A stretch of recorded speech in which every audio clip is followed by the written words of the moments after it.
to episode 9. Yay! So today we're going to be talking about The Girl with the Louding Voice by Abi Dare, which was your pick, your second pick. The second pick for July. So a little recap for those of you that haven't had a chance to get to the book yet. The book is set in Nigeria, and it's the story of Aduni, who is a 14-year-old girl who loves school and wants nothing more than to become a school teacher. However, her mother dies and her father forces her into an arranged marriage with a man much older than herself, which doesn't really work out too well. And so Aduni finds herself as a housemaid in a rich household in Lagos.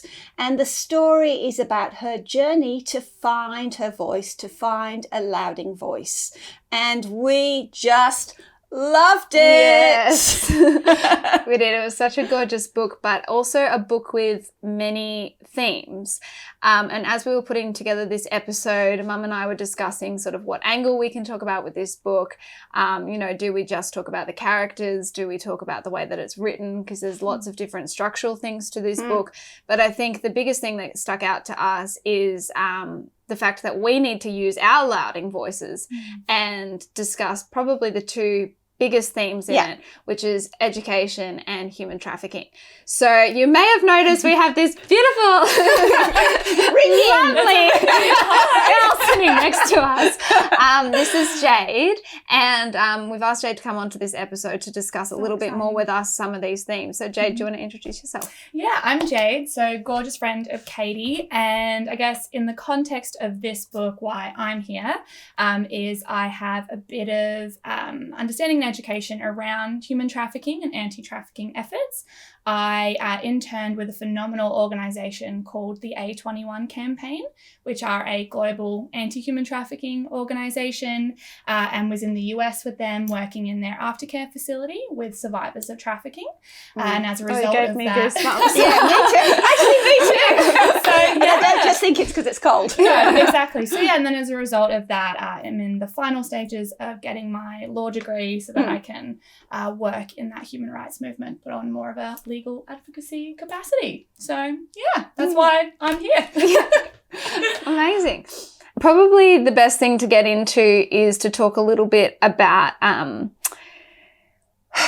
what is human trafficking. And I think for us, probably maybe the biggest misconception with it is that, or what I've seen is that it is human trafficking is illegal international selling of people for sex, but there's a lot more to human trafficking. Yeah, and I think that's a really good point you make, is that I think through the media we do just see it as sex trafficking across borders internationally, but it's actually one of the fastest growing criminal organizations and syndicates in the world, with over $150 billion US earned through it as a as a crime rather.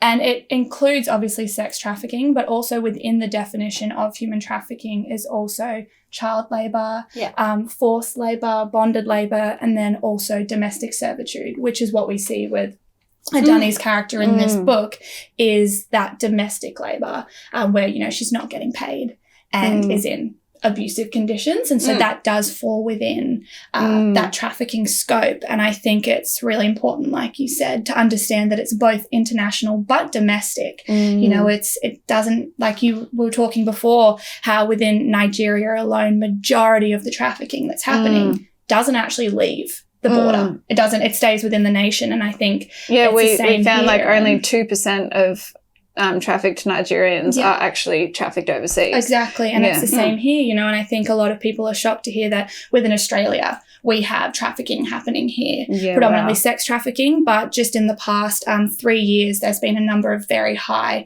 top cases where there's been families that have had women and men in bonded domestic slavery in Australia. So it's a big issue both within our country and throughout the world. So. What actually interests me, particularly, or one of the first things that really, really interested me that I wasn't really aware of before I read the book was that child labour is almost institutionalized, particularly in Nigeria, is that, there are huge numbers, something like 25% of the workforce it actually comprises of children as young as 9 or 10 who are working in a domestic situation.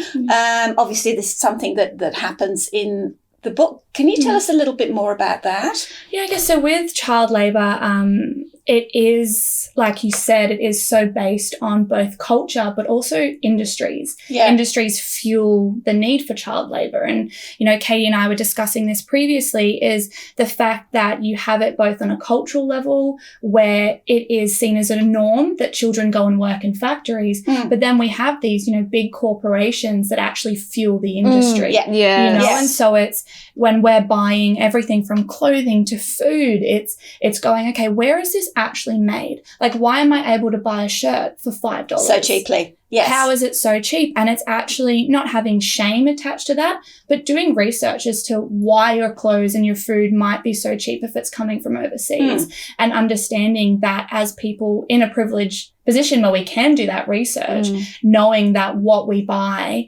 actually has an impact on that cycle, and understanding that, we don't want to fuel the perpetuation of that issue. And I think that's where child labour definitely comes into it. And I guess what she touches in here as well is it's compounding, it's, lack of education, it's poverty, it's cultural understandings that kind of perpetuate that industry as well. I think one of the things about Odunni's voyage is that it's primarily economic, and not only in the sense that you were talking about, which is very, very real, manufacturing and international corporations and companies, but within the economy of Nigeria, is that children are sold for the benefit that they bring to their families, I guess that makes it very, very difficult to even begin to solve the issues. The issues. Complex, and there's layers to it. You can't just go in and say, hey, selling children is wrong. Or forced marriage is wrong. We understand that on a human rights level, but you've got to understand, okay, what's brought it to this point? And I think that's what they do well in this book. It's not just she was sold because that's just what they do. It's because culturally, that's how you support a family. And I think they did well to kind of show the complexity of that, where, Odunni, she knows it's wrong, but she's at the service of her family. And so it's like that disconnect as well. And I think it's understanding the layers. And she actually feels an obligation, to her family. To her family, because she knows that she is providing income for them. I think the beautiful thing about reading as well in a sense of fiction is that it gives you the ability to see it to come into somebody's world. And I think the thing that stands out to me is, from the outside, from a more privileged background, is a lot of the time it's just this like massive people and they become statistics, right? Rather than individual stories. And I think the thing that struck out to me is the fact that we've got Adani, we've got her story, and it like reaches into our hearts a little bit more, because you realize that each and every single one of these people in the world that are being trafficked have their own individual journey, their own stories that kind of, would you agree? It like brings you back. It's such a good form. Numbers can allow you to kind of step back. You even say statistics about trafficking and child marriage, and you can understand it on an educational level, but you can't relate to it. Where, like you're saying, when you read a story like this, where whilst it's fiction, it's based on a reality, you can just connect with the character so much more, and I think actually understand the complexities and, not just hide behind statistics. I think it's a really, really powerful way of discussing a really intense issue. I think we've actually we sent a few questions actually to the author,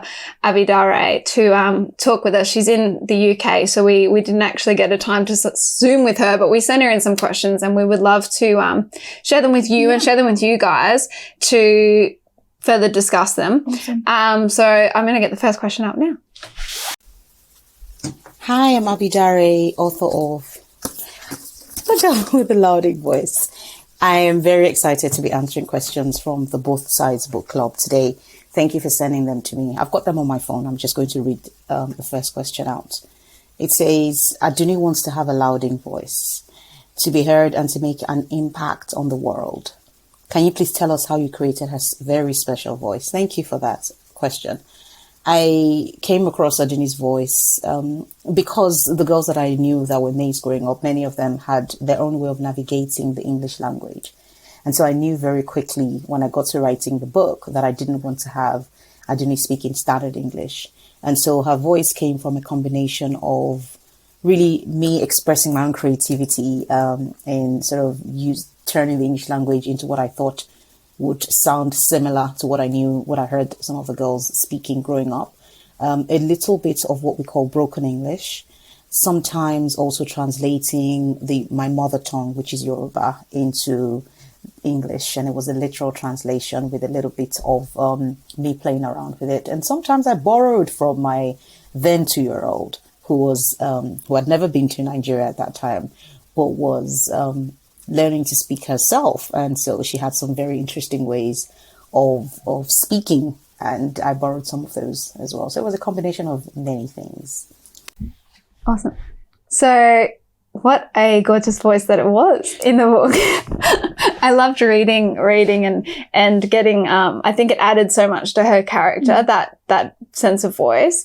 But the biggest thing that I wanted to talk about with finding that louding voice, not only, the way that it got put together, but more of that individual journey, right? Because it made you, we were kind of talking a little bit before we came on the episode about how that, individual voice really reinstates that story, and you got to feel her journey. And like, I just felt so wonderful reading in that way. Exactly. I mean, we were saying this earlier that often I think authors struggle when their story is told in the first person to be able to really convey character, because you've kind of got sometimes you almost feel like the author is kind of like sitting on the character's shoulders, and you go, that doesn't really come across as being completely genuine. But Aduni is just extraordinary. Her voice is extraordinary, and I love the fact that we talk about her louding voice because her voice is so loud. And her character just comes across with every single sentence. I think that I would like to ask you, Jade, is with the louding voice. So maybe you can help me kind of explain to everyone what a louding voice is, or because the word louding doesn't really exist. But it's perfect. But it's somehow perfect. It means to be able to amplify your voice, to be able to say, to give meaning and depth into to have an impact. I think in the context of the book, it's what Aduni's mother said to her before she died. Exactly. Is that you need to have a louding voice. So for Aduni, that means not only to have a loud voice, it means to be educated. It means to have impact and to be able to change things. And I think that is the key thing. It's her voice would enable her to change her circumstances and change the lives of other people.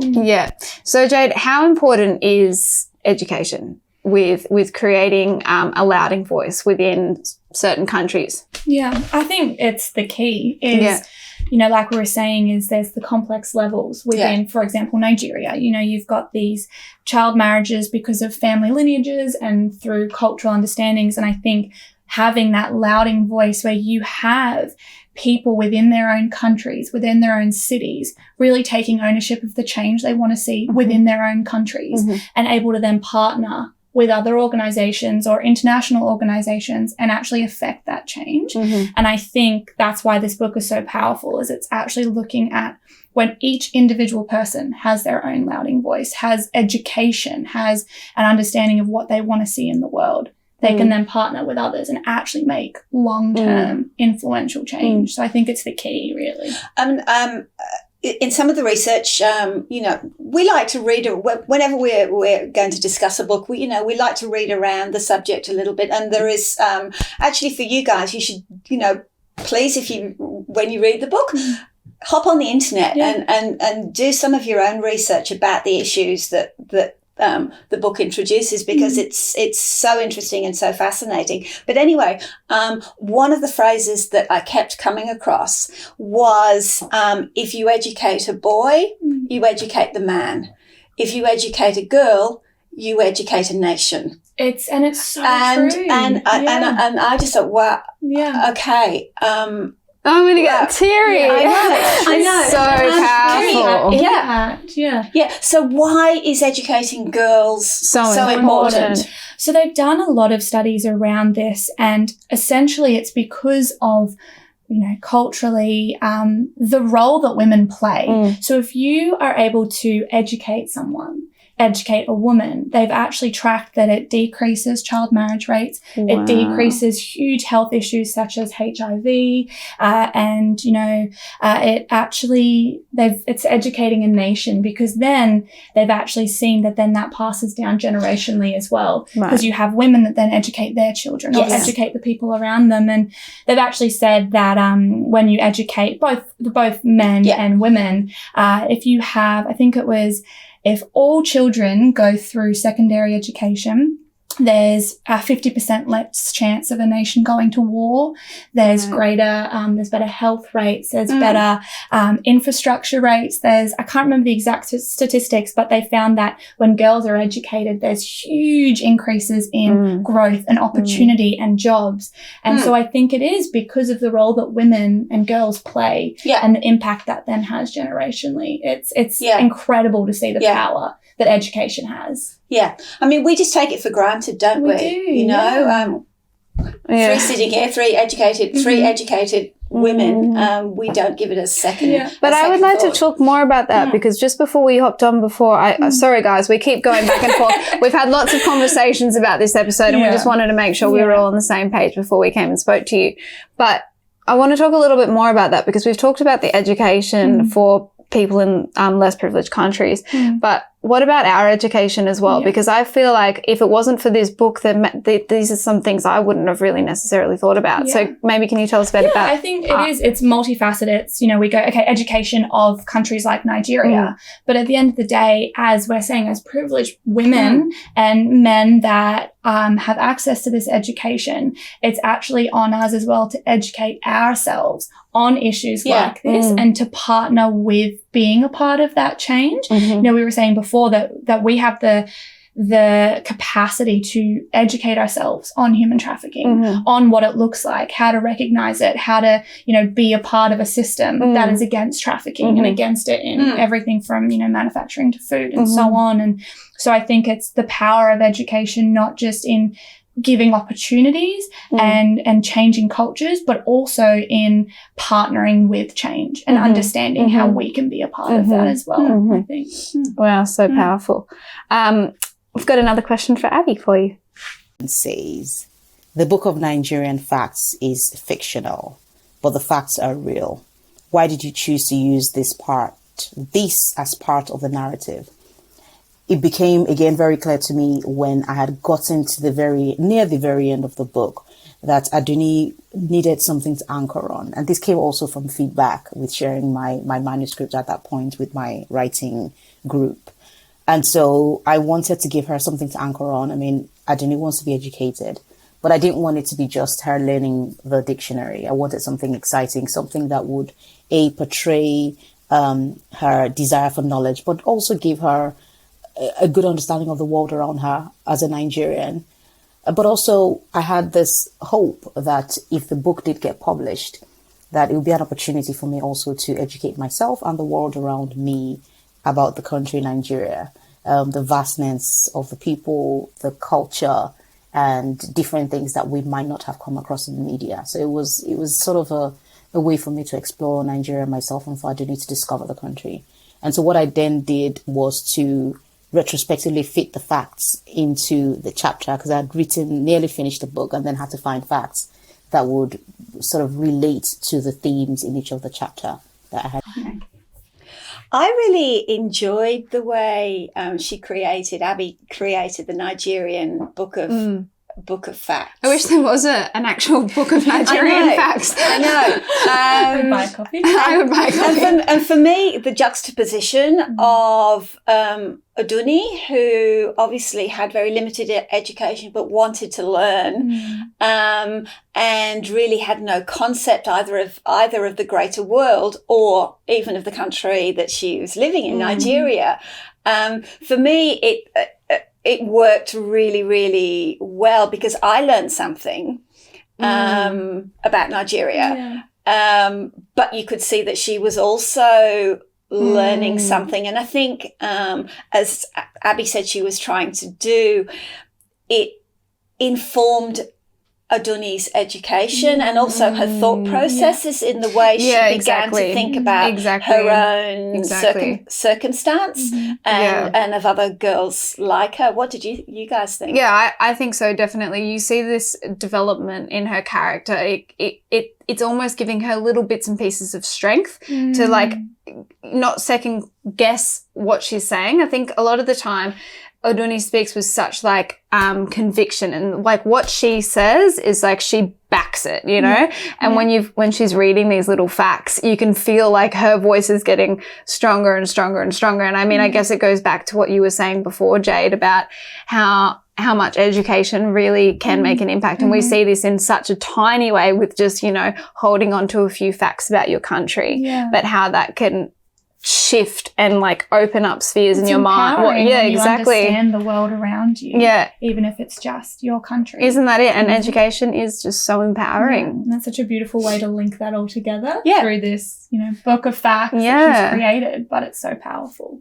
Yeah, I think so, because and I think the fact that the quotes from the book of facts were separate. It didn't bog the narrative down, you know, because I think that it could so easily have become almost preaching. You know, that there is such an important message in the book, but I think that if Abi hadn't done it that way, then one could almost have felt that you were kind of like reading a bit of a treatise. I just had a thought with that too, and I think what it gave a good example of how a small bit of education can make a big difference. And I think as well, like when, like, you know, when you say, okay, we're going to talk about human trafficking, to me, that is a huge, overwhelming conversation. I go, I don't feel educated enough to sit here and have this conversation.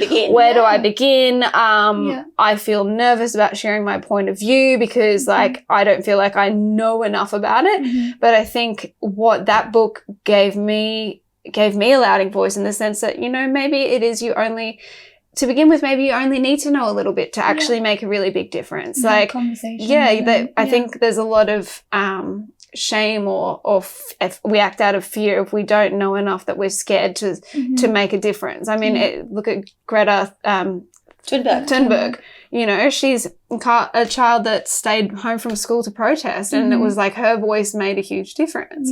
And she didn't need to know every single thing about climate change. No.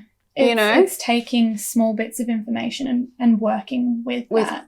And everyone's got something that they can be passionate about. And I think that that's what this book shows. It's just tiny pieces of information. One fact can start a conversation, can educate someone else around you that then leads them to go and do further research. I think the thing is to not feel shame if you don't know either. I feel like you don't know what you don't know, but I think it is your responsibility then, if you do know, to then act upon that. And I think there's power in that. It's like once you know you can't go back. You can't not. And I think that was for me, you know, going overseas and working in this aftercare facility. It's like once I had my eyes open to what that world can and does look like, I'd never be the same again. And it's informed how I've educated myself and you're educating every day. And the decisions that you've made. And I think that's what this book shows is just the power of education, even if it's just one topic.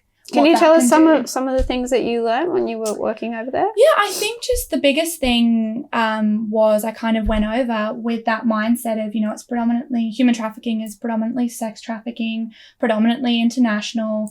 And when I was there, I was just shown that it's predominantly who we were working with. It was all US citizens, you know, like, and so I think it's understanding the complexities of it. And I think understanding how people end up in those situations and just the prevalence of it as well. And I think as well, the biggest thing I learned as well is that there are a number of phenomenal organizations and people working against trafficking that genuinely believe that in our lifetime we can strive and work towards eradicating it. And I think that's really powerful, you know, being a part of groups where people are having these conversations and believing that there can and will be change through education. And I think, you know, linking it to education, that was a huge thing that I learned was the power of educating on what human trafficking looks like. So, for example, A21, they work all over the world and shape their education models accordingly. So, for example, they would go into refugee camps in Greece and they just had these great little comic strips that educated for children what a trafficking situation looks like and how to avoid it. So simple, but so impactful. So simple. And then at the bottom, they would have a hotline number of if you see it or if you're at risk, call this number. And they had huge success as a result of that, of people calling and going, you know, I saw that little comic strip and I think I'm seeing people getting trafficked in this particular warehouse. And they were able to then call local authorities. You know, and it's just having that education and that understanding. And, you know, they go into schools and do a whole program on, you know, bodies are not commodities and all these different education platforms. And it's the power of that. Again, that power of education and knowledge is power. You know, Nelson Mandela talks about that. And I know Abi speaks about it in her interviews is that if you want to change the world, you do it through education. And I think that's one of the biggest things that I learned. Wow. Real talk. So good. Man, I'm nervous because it's such intense stuff. But in some ways, even with its complexity, it kind of almost seems simple in how to make a difference. I just think we all need to just be able to step up and talk about it. And I guess that maybe that is another of the lessons, isn't it? Is that in some ways it is simple. Don't try and overcomplicate it for yourself. Exactly. Is that if even if it's only one thing that you feel passionate about and you can talk about, then do that. You don't have to take everything on board. No, you know, it's having conversations. And we're all learning, like you said, you know, reading these Nigerian book of facts. You were learning about Nigeria, and so you're learning as the characters are learning, as there's this progression. And I think that's so true in life as well. As it's just taking little bits and little actions that can make an impact. Oh, awesome. We've got another question, Abi. This is so great. I love it. In the book. And the next question says, Adini and Miss Tia have an instant connection. What is it they recognize in each other? And what does their friendship symbolize? I think in that friendship, I was trying to explore the power of mentorship and the power of when two people who have come from very different backgrounds but have a common something they share, which is a sense of loneliness, a sense of not fitting in, a sense of trying to make sense of the world around them. And so both of them instantly recognize this in each other. And Adini, obviously, in her nature, makes Tia laugh and brings Tia. She doesn't judge Tia like some of the other women have. She presents herself as she is. There's no pretense. She's not pretentious. And Tia recognizes this and has always valued that in a person. But also I, as an author, wanted to show that it's possible for there to be a flourishing relationship and friendship between people of different classes and different backgrounds, and should be encouraged. And also that that in terms of trying to help people, it doesn't always have to be a financial form of help or aid offered. Just giving time could translate into something that is life-changing. And so I guess I was trying to explore some of those things in that friendship and that relationship. And doesn't that just go back to what we were saying, is that, you don't, yes, I'm sure financial aid is really, really, really important and really help. And I think we'll probably get to that later on, but just giving up your time, giving up what you have. And I think, their relationship was just so special in that there was no prejudice. They were just being raw and real. And I think it goes back to, when you're being your authentic self, being vulnerable with what you do and don't know can actually create better connections than probably what if you did know everything about, sometimes it's actually just as powerful to be like, you know what, I actually don't know anything about this, but I feel for you. Like, how can I help? You don't need to know everything to create. And I think one of the beautiful things that Adani does in this book is she uses what she has and and not only with her louding voice, but she sings. And she sings to each of the characters when she notices they're feeling sad or uncomfortable. She creates a song and sings. Well, she knows that's one of her gifts. Is that she has a beautiful singing voice. And so to me, that just goes, wow, like, you can make such an impact with literally the resources that you have, with just being able to smile at somebody walking down the street, or like sing them a song, or like, write an impact that one small action can have. I refer to Abi talking about mentors, and isn't it funny that just about every successful person in the world, when they're interviewed, says, well, so-and-so was a mentor. And it could be a teacher, it could be a parent, it could be a sports coach, it could be, anyone that they've actually come across who has recognized something in them, and has taken the time and the effort to put that little bit of extra into them, and and then the results speak for themselves. And I kind of think that that's a little bit of a tap on the shoulder, kind of like, okay, it's what we were saying, just give, because you never know whose life you may impact. If you do just take that little bit of time. Exactly. And it's part of one connection, really, isn't it? It's like, we're having this conversation here today, and, hopefully that'll stir more conversations, and then more people discussing this phenomenal book and the issues that it talks about. And then it's just like that, domino effect as it leads on. And I think that's so powerful that she embodied that in the book as well. Yeah. And going back to remembering that each of these people are not statistics. Yeah. Everyone has a face, everyone has a name. Everyone has a story. Exactly. Everybody has, like, I think about the amount of tabs that I have open up in my mind on a daily basis. Everybody has that, everybody has got stuff going on in their own world. And I think it's so important to, like, we're going back to what we kind of said, is just to use what you have to be able to go, let's impact some people. Exactly. And learn from those around us. And so we've got one more final question from Abi. The final question says, what would you encourage us all to do to help amplify the voices of those who are unable to receive an education? I think that apart from those of us that are creatives, that write stories and sing and act and sort of use a form of art to amplify these voices, we can also do a form of giving, some of financial help or aid through wonderful charities that are doing great things. One that comes to mind is the Malala Fund. There's also the Slums to Schools Africa that is doing amazing things by helping educate children from impoverished and marginalized backgrounds in Africa. So we can do some of those things. And I think encouraging that these voices are heard and that these stories, we continue to see more of them, I think is one of the greatest things that can happen. And so that comes, that, that brings me to the end of my questions. Thank you so much for asking them and for your time. Take care. Bye.